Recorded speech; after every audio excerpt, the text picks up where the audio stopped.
পশ্চিমবঙ্গের শিক্ষা ব্যবস্থা তো পুরোপুরি ভেঙে পড়েছে। সরকারি স্কুলগুলো সব একের পর এক বন্ধ হয়ে যাচ্ছে। স্কুলে যে সমস্ত স্কুলগুলো চালু আছে শিক্ষক নেই। আর তাছাড়া এখনকার দিনে মমতা দিদি যেভাবে পাস ব্যবস্থাকে ফেল ব্যবস্থাকে উঠিয়ে দিয়েছে, ছেলে মেয়ের মনে কনসেপ্ট হয়ে গেছে আমরা না পড়লেও পাস করে দেবো। এইভাবে শিক্ষা ব্যবস্থার স্তম্ভ আস্তে আস্তে ভেঙে পড়ছে। আর এদিকে শিক্ষক, তাহলে স্কুলে শিক্ষক নেই কেন? স্কুলে শিক্ষক নেই, শিক্ষক নিয়োগ করতে গেলে সরকারকে শিক্ষকদের মাইনে দিতে হবে। উনি তো বলেছিলেন শিক্ষক ও ভলেন্টিয়ার নিয়োগ করবেন, পরে পারেননি। ফলে পয়সা দেওয়ার মতো ক্ষমতা রাজ্য সরকারের নেই, কারণ সমস্ত ফান্ডে বিভিন্ন দিকে কাজ দেখিয়ে সেই সমস্ত কাজের টাকা নিয়ে গিয়ে নিজস্ব পকেট ফান্ডে ঢুকাচ্ছে। তা টাকা থাকবে কোথার থেকে, স্কুল চলবে কোথার থেকে?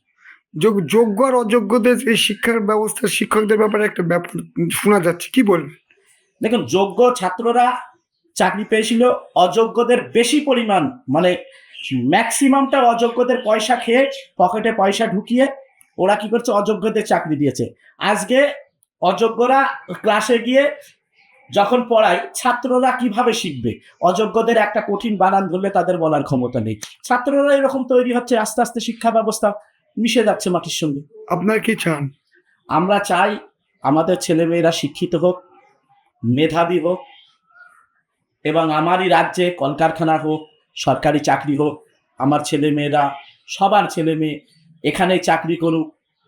আমাদের ভাতার দরকার নেই, আমাদের ছেলে মেয়েদের সুরক্ষা আর ছেলেদের চাকরির দরকার।